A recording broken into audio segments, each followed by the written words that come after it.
sebagai bagian dari anggota ke masyarakat itu sendiri.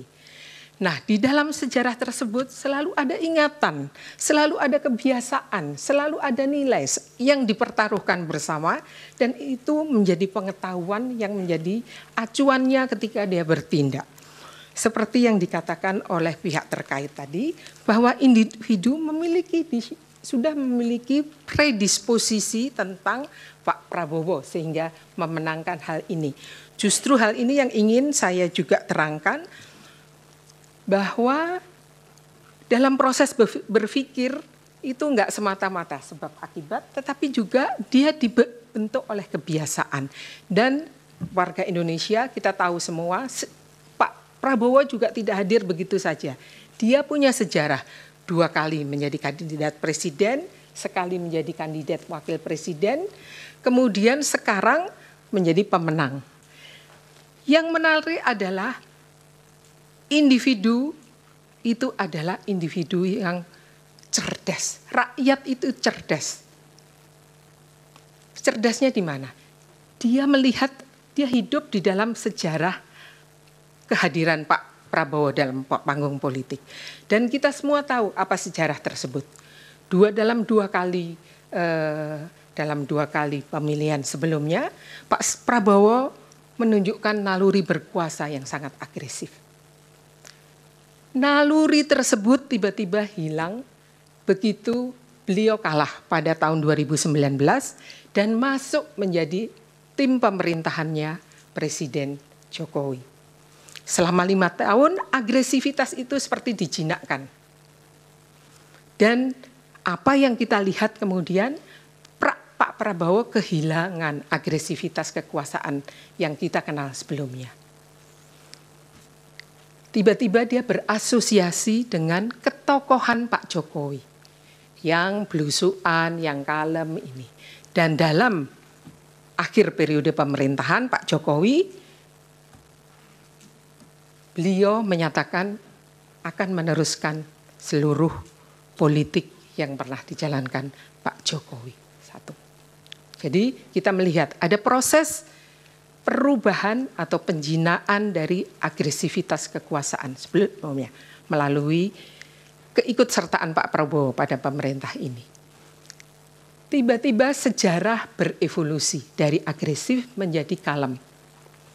Dan yang kalem ini kemudian diikuti juga dengan seluruh proses pada pemilu yang kita lihat Pak Prabowo berjoget.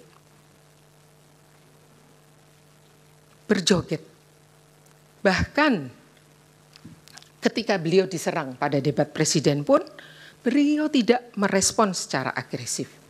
Jadi rakyat tiba-tiba mengasosiasikan bukan hanya dengan Pak Jokowi, bukan hanya dengan semata-mata dengan bansos dan lain, tetapi juga dengan sesuatu yang nyaman, yang tidak akan mengganggu sebagaimana 2 periode pemilu sebelumnya, di mana Pak Prabowo dianggap akan mengancam, akan menimbulkan ketakutan. Waktunya Ibu sudah. Ya. Boleh saya menyimpulkan sedikit, memberi tambahan? Baik, justru karena beliau menang dalam keadaan seperti ini, cukup dengan berjoget, cukup dengan makatan Mas Anies, kita melihat bahwa sebetulnya rakyat yang cerdas itu, kecerdasannya bukan diisi oleh pengetahuan politik, tetapi pengetahuan kultural bahwa pemimpin itu enggak perlu pemimpin yang pinter atau pemimpin itu pokoknya yang cool kira-kira. Dan Pak Prabowo kemenangannya justru di situ. Tetapi itu justru masalah untuk saya sebagai psikologis sosial. Karena seperti yang saya bilang bahwa kemenangan ini bukan hanya sekedar kemenangan angka yang akan menentukan 5 tahun ke depan. Dia juga bersambung dengan sejarah politik sebelumnya, sekaligus akan menentukan sejarah masa depan politik Indonesia.